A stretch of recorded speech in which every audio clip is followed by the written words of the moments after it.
We know at this stage how serious the problem of HIV and AIDS is. We know that about 40 million people worldwide are now HIV positive or have full-blown AIDS. But I don't know that we fully appreciate how this is affecting women and girls. More than half the women in the world live on less than $2 a day. When you're very poor and a young girl, you have very few options in life.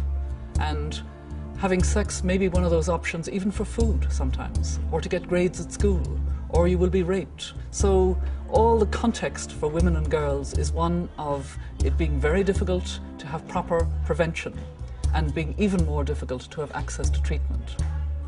So we really have a terribly serious situation that requires leadership. It requires political leadership. I think the good news is that we are seeing more women leaders interested in and prepared to engage.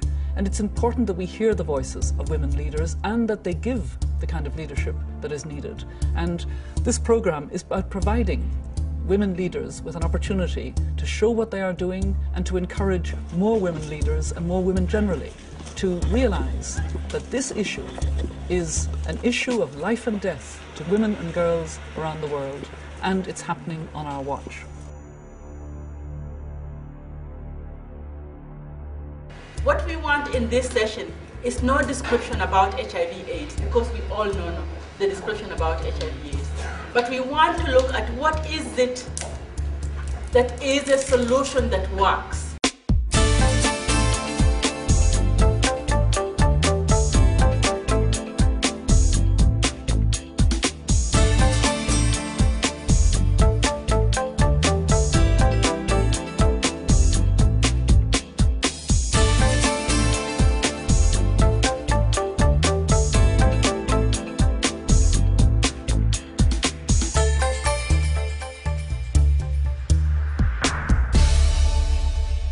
Around the world today, more than 40 million people are living with the virus, the HIV virus. Among them, almost 50% are women. In sub-Saharan Africa, nearly 76% of young people who are living with HIV and AIDS are women. The solutions that are on the ground today don't seem to be working.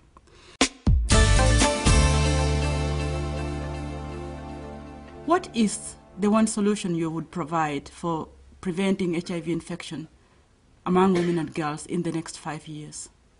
The involvement of parents.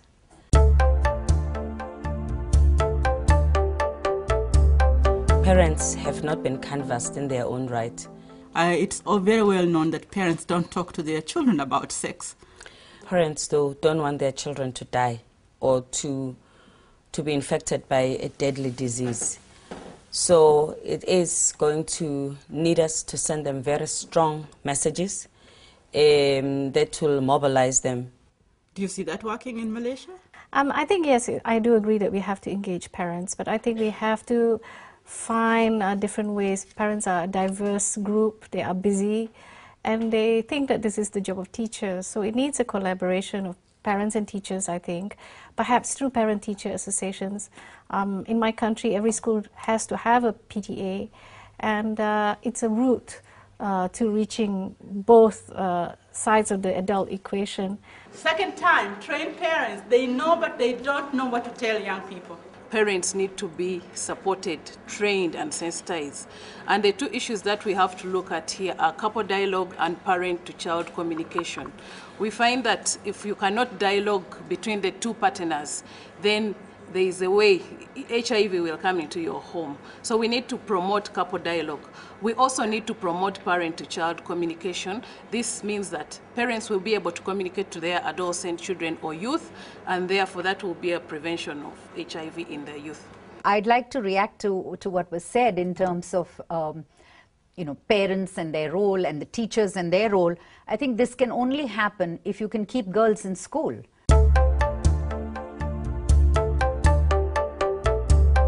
About 100 million children today all over the world don't go to school. I mean, these are primary school age children, and a majority of them are girls. So I think first of all, we have to get them to school in order to be able to access, the parents and the teachers. And secondly, we need to keep them in school because there is enough evidence that the longer girls stay in school, the more empowered they are in order to be able to refuse unsafe sex. They have the right information. They're also economically more empowered. So what could we do to get every girl in every country, in every place in school? What can governments do? Can governments manage this? It's worked in many countries, free and compulsory education, and it must be enforced.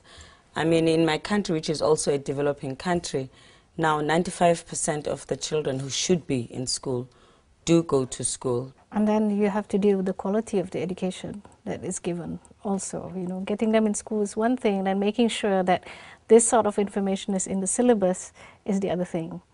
And I would add to that also making sure that a lot of times girls are not sent to school or boys are not sent to school because parents put them to work in order to feed themselves. So again, the economic aspect of providing subsidies, providing food, providing childcare, because a lot of the girls provide childcare to their younger siblings. So there are a lot of aspects around it that need to be addressed in addition to compulsory and free education.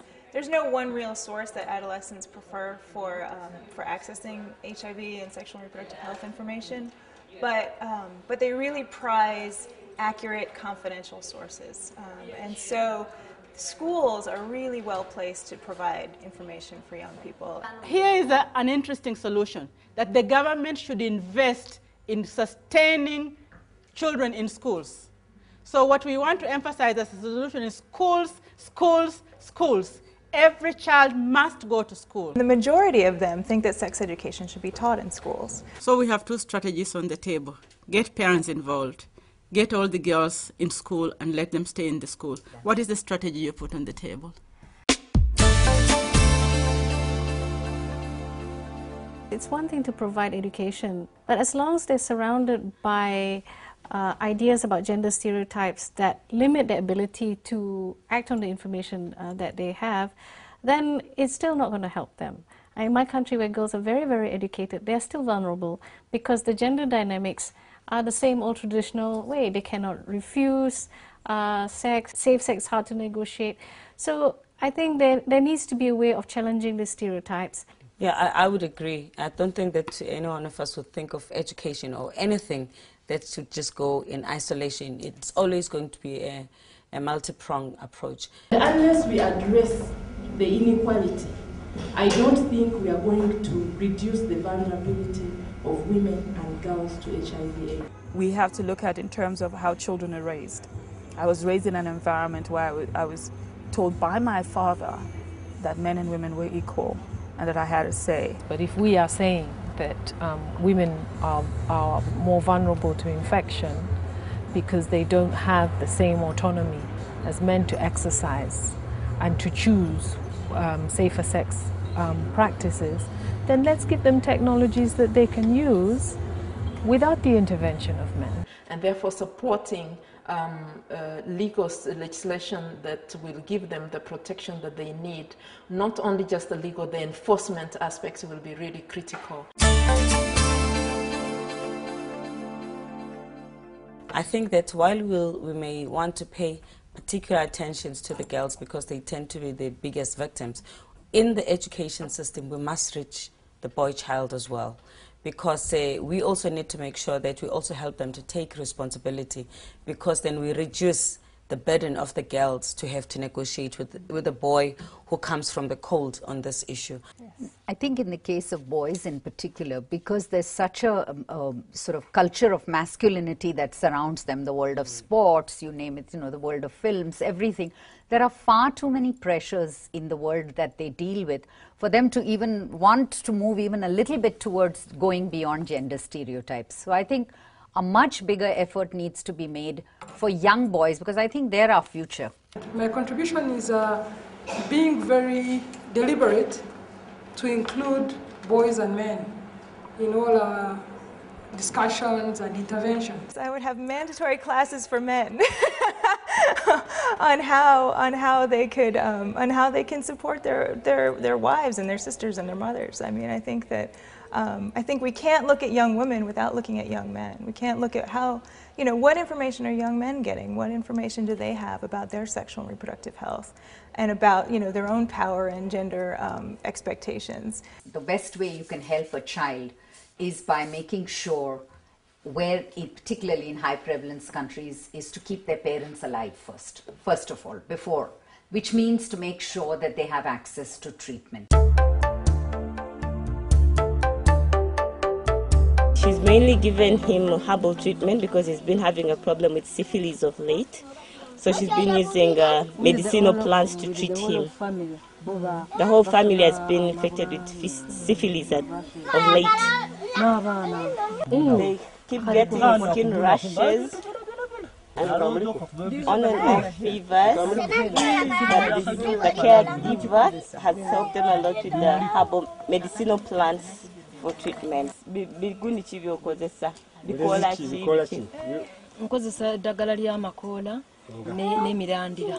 would take it if the government provided. He would take the ARVs for himself and the family.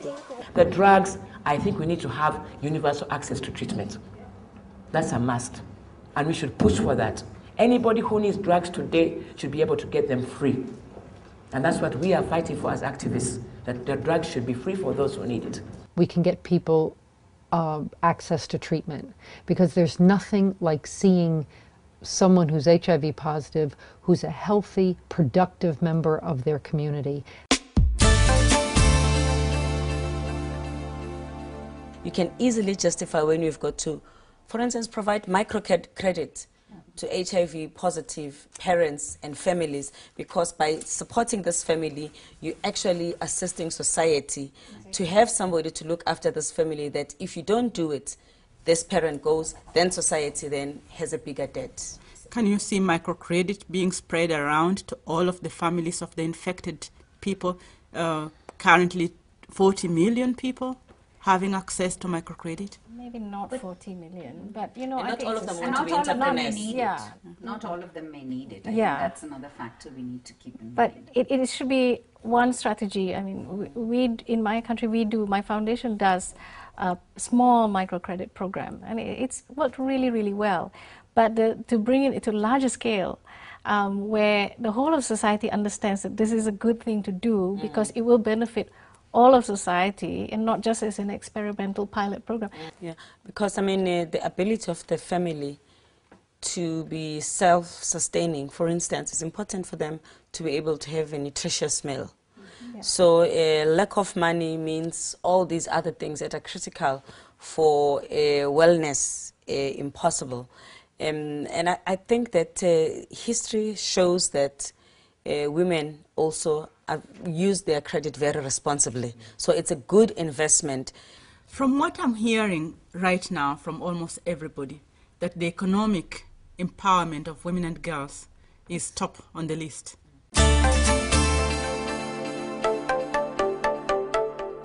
You see that? Is it the first place we must go? Absolutely, yes. Absolutely. So that also girls are able to assert themselves where they have to deal with unfair gender relations, but also in addition, in most societies, women are the ones who look after sick people, old people, disabled people. So to empower women from the perspective that when they are the ones who are not infected but affected, they will have some means to look after the members of the family who are sick. How do you weigh between education and economic empowerment? In the YWCA, where we work with very many women, we have found that very often the education is a prerequisite to even women being able to manage something that they have, an entrepreneurial project that they might have. That's why education is a basic right. I think we'd all agree. Education. I think we'd all agree that education, keeping girls in school, as we said earlier, is absolutely critical. And the longer they stay in school, obviously their employment options are bigger. We want this to happen. Yes, we want education to happen. We want economic empowerment. Yes. What is the strategy now to enforce it happening in our society? Because we must provide solutions for HIV and AIDS. Well, free and compulsory education that is implemented. And the role of civil society when that has happened is to ensure that it is being implemented. Because I think many countries have got the policy, but there is a mechanism on the part of government to enforce, to monitor, and to do something when it is not being implemented. When you talk about empowerment, when a woman is economically empowered, we need to sensitize the man to accept that position and not harass or take away the money. From the three of you, none of you has mentioned the most popular ways that people describe prevention, meaning using the method of abstain, be faithful, or use condoms. Ken, what is your take on this?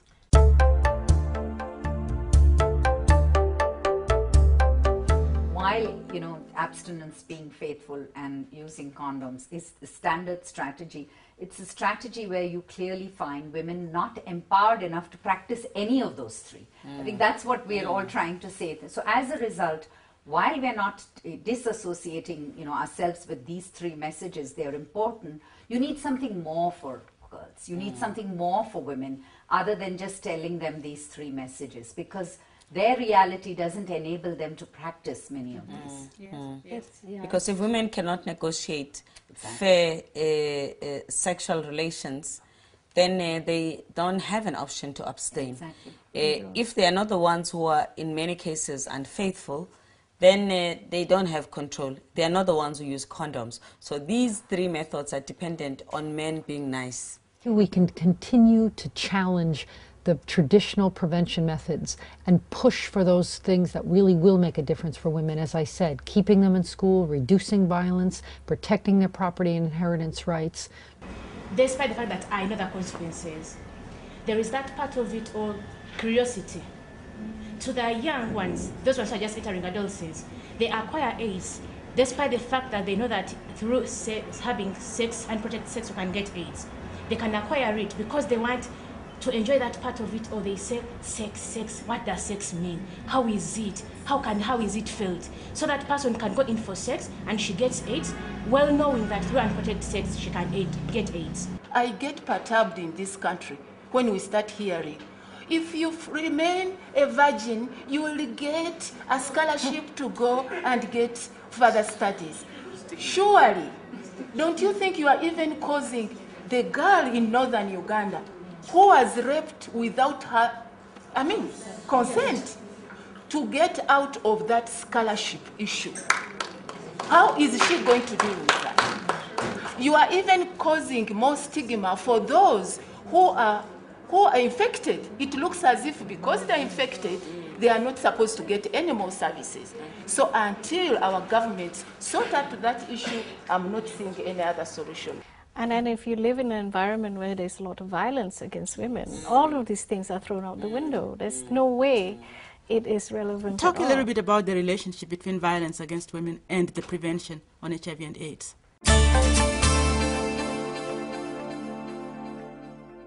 Well, obviously, you know, if you're being raped, you're not being raped by someone who uses a condom. So the risk of being infected is so great. And in many places where there is violence, you don't even begin to talk about that HIV risk, because it's already hard enough to talk about the violence in itself. And you know, it's hard to talk about it without pointing fingers at men and generalizing about them. But it has to be done in a way to make people understand that this is a very disastrous thing for women, that violence needs to be curbed, to be limited. Especially the violence that happens also inside the home, Yes. which is the one that is least reported.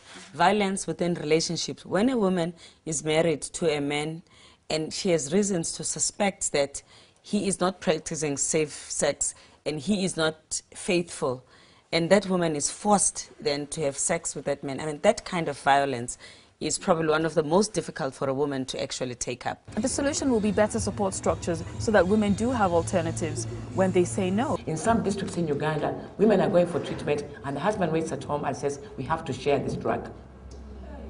They are doing it. Now, if we share this drug and they told her that come back next month to get your refill, and she comes back in the middle of the month, then she will not be given drugs. Because they tell her, your time is not over, you are selling the drugs. It's like physical abuse, wife battery. When you tell a woman to leave her husband, you have to give her alternatives. Anywhere in the world, not just in Africa, if she's going into if she's going into a safety, the safe house and all of these things, if we have those structures, then she has something else to do. Making it, cool for young people to think in a certain way, using TV or radio, or all this means that young people go to get information, or internet if it's available, in many countries, mobile phones. SMS messages or whatever. I mean, I think we have to be innovative and use what's there, and get it inserted. Reality TV shows or all these pop idol contests. These people become enormous role models, and just some training. Believe it or not. Yes, real idols. Do you feel governments are using sufficiently the people that are idols to young people for this preventing methods? Unfortunately, I think for their own purposes and not necessarily for the purposes that we want, But I think that's an advocacy role for civil society to grab these opportunities and use them in the right way. But there are a lot of young idols who would really be happy. I mean, when approached by, for example, the UN has a lot of experience in having ambassadors, goodwill ambassadors. And a lot of times, sports stars, relatively young film stars and other sort of famous personalities, when approached, are very happy to talk about AIDS and say, it's cool, you want to keep yourself healthy, you want to be a good sports star, stay away from AIDS. There's a lot of good messaging that they can do. We have to find people, head figures, important people, for example. We can call them ambassadors for HIV and AIDS, and they are there. I can give you an example. I can't imagine the president of a country, if it takes 10 minutes or 20 minutes to talk about HIV and AIDS, all the media will come. So if he's committed to that and talks about it and takes a stance and in a way gives an order because he's the head of a state, after all, the media will listen and we write about it, we talk about it, we report about it. Okay, counseling can work, but sometimes it's very important to share personal testimonies, more especially if you've struggled so hard. Peer educators, we educate people who are the similar age of the kids in school. So I focused mainly on young people, just educating them on what it was, how you can get it, what you can do to prevent it, encouraging them to get tested. And that, it may seem like it was a very small and insignificant impact or contribution, but it was a contribution, and I think it had to be done. You need role models to talk to people and say, look, you got to change your behavior. So I would say young sports people in my country would be the best people to impart the message to young people as regards to behavior and the knowledge about AIDS. So I would say sports people, celebrities, unfortunately, I mean, the celebrity that people have, I mean, it means something because people recognize them. And when they think, okay, this celebrity is saying something about changing my behavior, well, hey, he must have some point, and it sticks in their minds. How can we transfer what we've talked about here so that everybody will go home, or everybody is watching this program will be able to say, this is something I can do?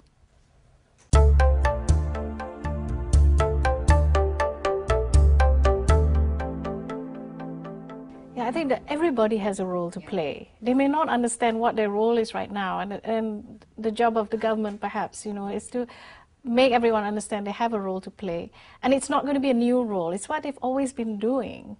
But to do it better, to do it with more thought towards, the response to HIV. I think everyone thinks that they have to do something new and different. Yes. And it's hard work. And it doesn't have to be. But everyone, has a little role to play. It adds up. I want to start by thanking you, because I think that what we have seen as we have come to visit you is that you have the right information. You have the right information for yourself, and you have the right information for your peers. And that's very good to know. Proper information is getting to young people. But, a big but, and that's where I want to engage you into some conversation that we are having with many young people all over the world.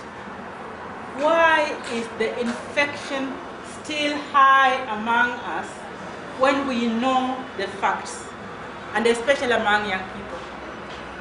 You've shown the way to go forward. You've talked about counseling. Do you have counseling in your own communities? Do you? Yes. How many of you have already been told about abstinence? All of us. All of us. And behavior change.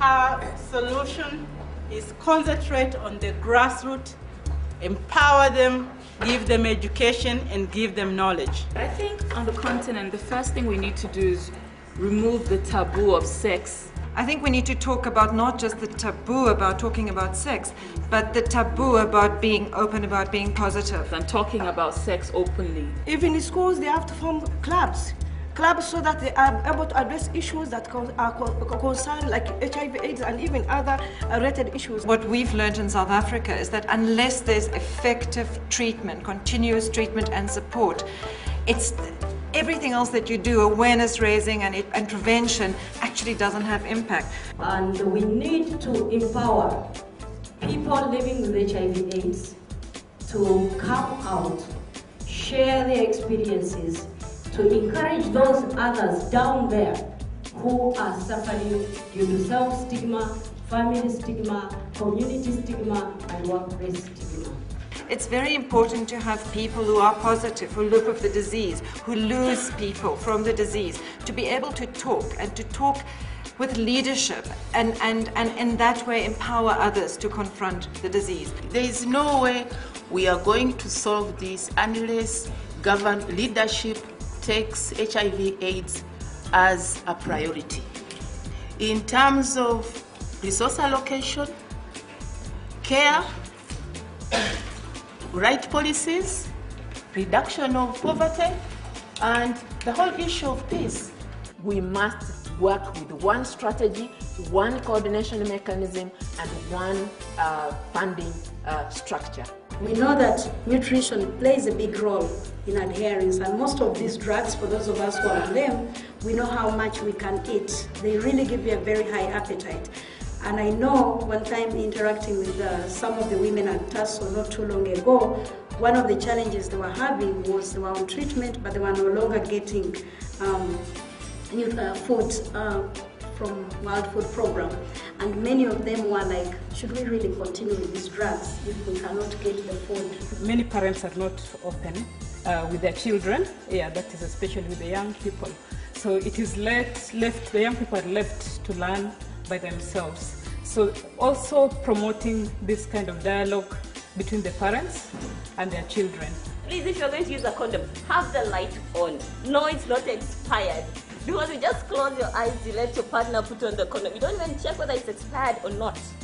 Please, if you're ready to use a condom, have the lights on. I feel that we need to invest in looking at preventative technologies that women control. Microbicides could make a significant impact on infection rates because they put prevention in the hands of women. They increase women's control over their own infection. But I think the two biggest areas there where you could really have an impact is educating people and then providing HIV testing. And on a regular basis, and educating people that they need to be tested regularly and not just once every few years. And we have to have lawyers not asking for money for people who are poor when it comes to HIV. I've begged and begged that women who have got HIV/AIDS, please let's have lawyers who deal with them for free. What needs also to be brought on strongly is the greater involvement of people living with and affected by HIV and AIDS. I would focus on improving condom use, because one of the other things that we found is that adolescents really, about half of sexually active unmarried adolescents are not using any contraception at all. Start off with, I think you need to talk to positive people about what prevention works. It's no good sort of telling people they have to do this, that or the other if that doesn't bear any relation to their lives. And as far as abstinence is concerned, so many women aren't able to sort of practice abstinence because they don't have control over their sort of sexuality, what happens in their sexual lives. So I think we need to sort of start a dialogue with people to find out what will work for them. And to me, we cannot do without the government. We cannot do without the government, but we need to find innovative way to involve credible organizations to bring this money to the people. I think if there was genuine political will at so many levels, absolutely we could do something about this. In priority, the money has to go at the community level. And involving people living with HIV/AIDS will give us a more practical solution because it will be coming from what will really work for them. Now, from my experience, what works is to partner with other people. As they say, two heads are better than one. Now, in Girl Guiding, we involve parents, we involve stakeholders, we involve political leaders.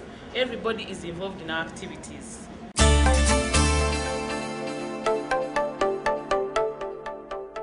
As the YWCA, we're interested that we have all the women leaders be involved in making a change. What is the one message you would tell to any woman who is in any leadership position, beginning from those who are in high government positions up to the kindergarten teacher?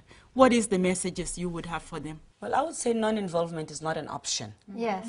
You know, that's the worst thing that you could do as a woman and as a leader, because, you know, this is the challenge of our time, of our generation. Yeah, and HIV/AIDS is a woman's issue. It affects every aspect of a woman's life.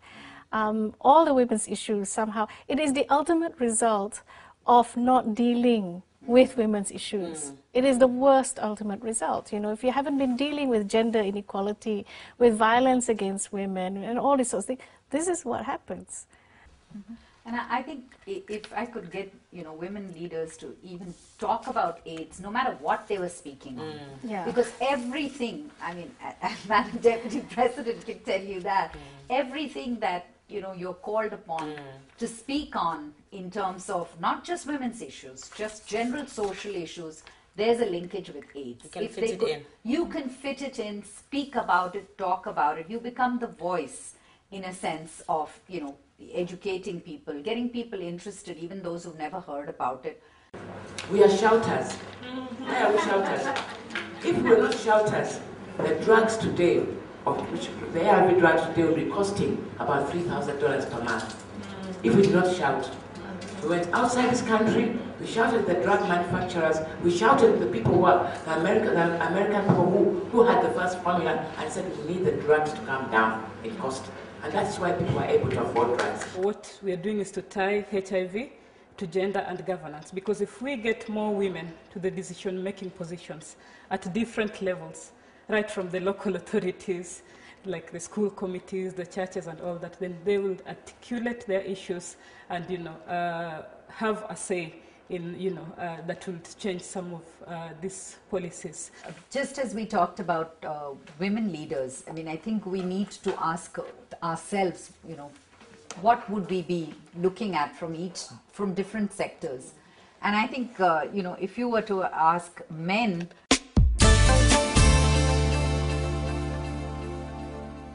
I would say to men, the most important message is protect your loved ones. First, think of your loved ones. You know, your wife, your daughter, your son, who also needs the information. If you can get every man convinced that focus first on your family members and get them adequately informed and protected against HIV, that would be the biggest and most important contribution they'd make towards this epidemic. Well, I don't know. I think men, unfortunately, are probably a little bit more selfish than that. I think we have to package in a way where it's advantageous to themselves, that it's something for their own good, which will then have, you know, this follow-on benefits to other people. So I think we have to interest men in protecting themselves. Because it's good for them. You know, why would you want to die young, you know, that sort of thing. And that needs to be Are you saying that the messages that come from any people working on HIV and AIDS should be so packaged? Because I can see that there would be a conflict if it's the women who are telling the men, protect yourselves. It may not be as effective. I probably it would be better if it came from another man, you know. So I think peer education among men. You know, and redefining the whole masculine stereotypes. I think is, again, we come back to that, you know. It really needs to be addressed. And perhaps we should tell them that the current version of masculinity that they are practicing, it has become dangerous. It's fatal. So why perpetuate it? Yes, it is a women's issue, but it's also a men's issue. And I think we need to be very careful within the women's movement not to make this just a women's issue, because that lets men off the hook.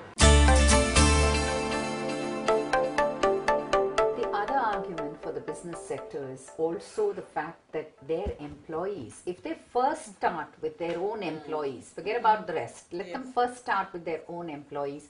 They train those employees, they invest in them, those employees have insurance, they've got to pay for things, and they have experience. They are what actually makes business. You know, your assets are really, you know, the input that you put, and most of it is staff. And I think that's been quite effective in many countries in getting businesses engaged. And then their eyes sort of open up because they think, oh my God, I would have to spend so much on treatment. You know, if I have to keep this person alive, let me invest on prevention as well, because it's important. And then they start seeing the linkages, why, you know, this is an important area for businesses to be engaged in. He provided a very good solution. If he had the money and he's dealing with HIV/AIDS, he wouldn't see it only as an illness. He would invest it in employment as well as in agriculture, so that people have something to eat and occupy themselves. Well, I happen to think that the faith-based organizations are a crucial component in any national response to HIV/AIDS. And in Malaysia particularly, we've had the other religions, apart from the Muslim religion, quite active through their church networks, etc., training their leaders on HIV/AIDS. The one missing area was the Muslims. And so we, through many experiments, because we didn't get it right from the beginning, we've tried to engage them and finally realized that, you know, religious leaders are human beings and they have fears based on lack of knowledge just like anyone else. And so we really had to start at the beginning, and we had to do what we do best, which is provide AIDS information and then ask them how they should respond. And that's been a much better way than trying to speak to them in their own language, which is what we tried. So what we've done is, with the religious leaders, we've developed a manual on Islam and AIDS, and we've done training workshops around the country, training leaders at the grassroots level, men and women, on HIV and what they can do for people who are vulnerable and what they can do for people who are already infected. And the surprising thing we found is that they have already been facing the problem and they didn't know what to do, and they very much welcome this education, because then they felt that they could be of service, whereas before they themselves felt disempowered because of lack of knowledge. But also, you know, every religion values life, you know, and this, you know, HIV negates that. So, you know, whatever you can do to enhance life, prolong life and all that, you know, is a way of packaging that idea to religious people. No, I completely agree with both of you, because I think asking, for example, religious groups to start off with talking about condoms would be ridiculously stupid on our parts to do. I think where you have to begin is where they're at, which they will talk about family values, what's important, how to protect your wife, how to protect your partner, make sure, you know, that you're faithful. Those are the steps those are the first steps that they would definitely find easier to take. Secondly, the religious component. We need to focus also the Muslims, the Christians, the Catholics, Muslims about polygamy and other issues, Christians about issues of what is in the Bible about submission and your body belonging to the man, the Catholics about use of condoms. All these religious issues need to also be looked at. Our religious institutions are patronized mostly by women. And somehow we have given into that. We have said, let's abstain, let us do this. when we know that married women are one of the most vulnerable groups to HIV. So we're peddling lies, even as we say we're being religious. That is highly immoral in my view, and I think it should be challenged. Stop going to those churches. Stop going and demand from those people that they reflect the truth. They reflect people's experiences. Otherwise, they're fraudulent. They're absolutely fraudulent. What are you going to do? What is the one thing you are going to do after this program, you yourself as an individual? Well, I'm going to protect my young son, first of all, which is the most important thing as he grows, to be able to treat, his partner in life with respect and make sure that she's protected. I think, because I always believe, charity begins at home. I've got to start first, make sure I can't go around preaching to everybody else. If I'm not, I have only boys, so I have an even higher responsibility to make sure that they treat, their partners right. That's the first thing I would say. You're going to do. And Marina? Well, I would be the same, because I also have teenage children, and I understand the difficulties for parents to talk to their children about HIV. But in the larger context, I'm very interested in working with young people, especially young women, and I try and do that to the TV program that I do, because I really think that giving them different options and ideas and different role models is part of what needs to be done in order to protect them from this very serious epidemic. If each one of us did something in our home, I think that would be quite a huge contribution in relation to both girls and boys within one's family. Two of them. I want the members of parliament to listen to this. We have gone there and talked to you. We've had open dialogue with the members of parliament. We have insisted on certain things, and we've even handed a petition to the member of parliament who is representing the HIV/AIDS committee. What did he do when we were warning about the Global AIDS Fund? He did nothing. He did nothing. We were with pictures, we handed a petition. What's the members of parliament doing to help us? Have you come out and said we want to meet the women who are living with HIV/AIDS? You have never. You must come out as members of parliament and say, let's sit with these women, let's sit with these people and see what are their problems. We are waiting to be called. We have never been called 20 years down the line of the epidemic. And I shout, my sister, I shout, I am passionate, and I speak emotionally, because some of these things are just, they need shouting. We need political will. I heard my sister Ruth talk about political will. We need it more than ever, and we shouldn't bash it, because it has issues of ego. So we should say what is correct. The president has done good in this area, but we need to do more. We need to do more in terms of all the support that's been talked about. Because even in parliament, a private member, it's very difficult for a private member to bring up a bill without political support. So political will is critical. Thank you. Who can tell me in just a few words, and you're going to be a star, what is it that we can do that would really become a solution in our lives and in the lives of our sisters and brothers in regards to behavior change?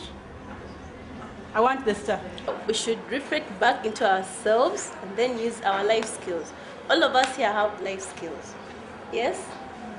Like self-esteem, but these life skills are really affected by maybe our environment, society. So we really need to go back into ourselves, look back into ourselves and discover these life skills, and we develop them, and then they can change our behaviors. Maybe the way we behave, the way we dress, the way we talk, the way we present ourselves in front of people, such kind of thing.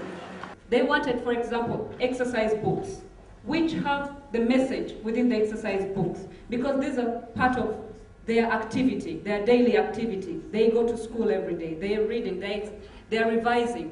So they wanted us to print the messages into the exercise books, onto the pens, the rulers, the calendars. What I'm thinking that I want to leave as a word with you for this is I feel you have the right information, but if you can go to the next stage and begin to explore, not not stay only at putting down what is wrong, we don't have the money, we don't have the right information, etc. But really go the next stage and begin to ask, why are we not heeding to the right information?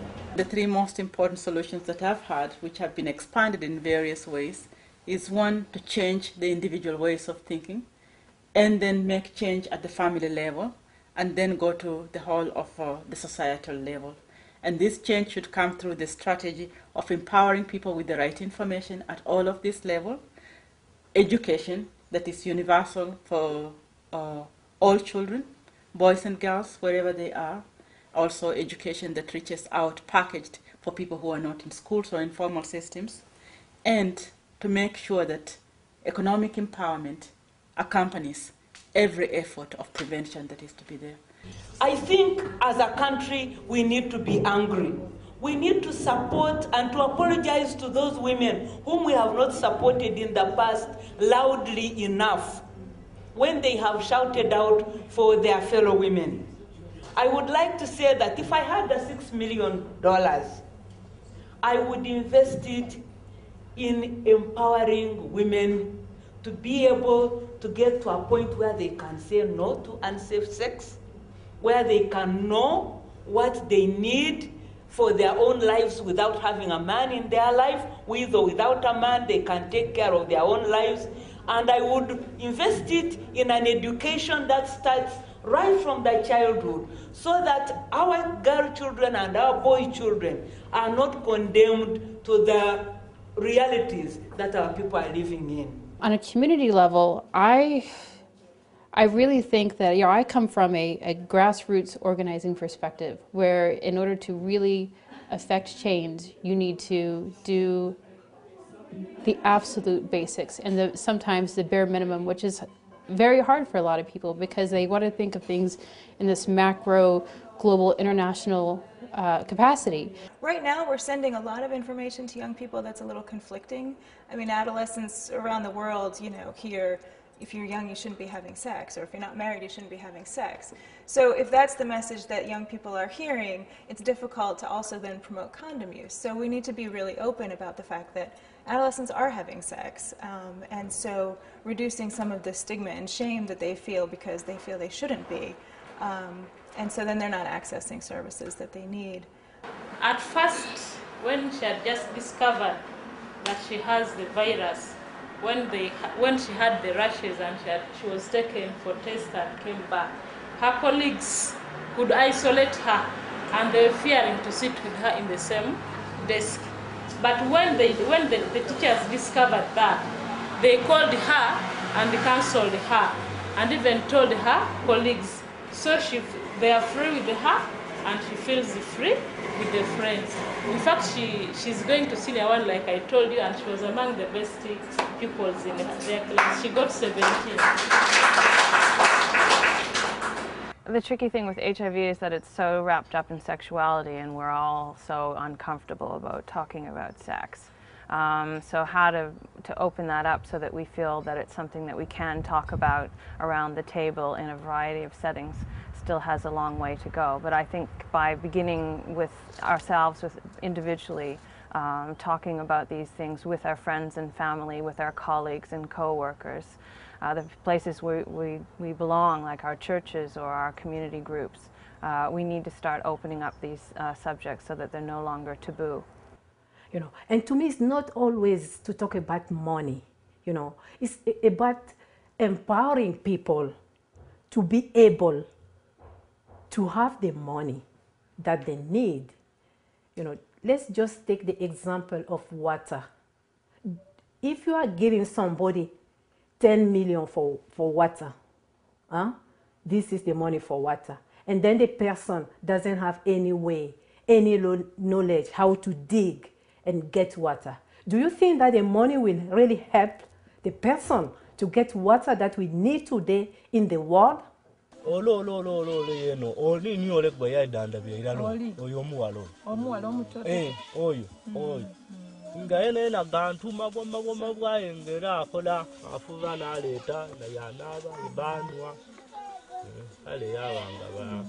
very grateful for the work she has done for him.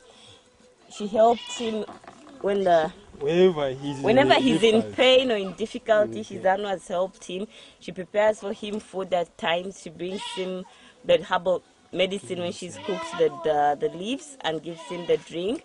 And even when his child was very sick with very many sores on the body, she came and helped him take care of the baby, wash the kid, and she takes prevention to come and at take night care. to check on them when they are in problems. When their children are sick, you always even come at night and check on them. What is the best support that other young people can give you as a young positive so that you can live positively with HIV and AIDS? They can give me hope and love and support me when I'm sick.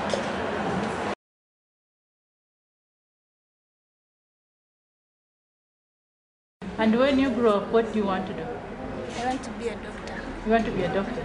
Why do you want to be a doctor? I want to treat people. You want to treat people?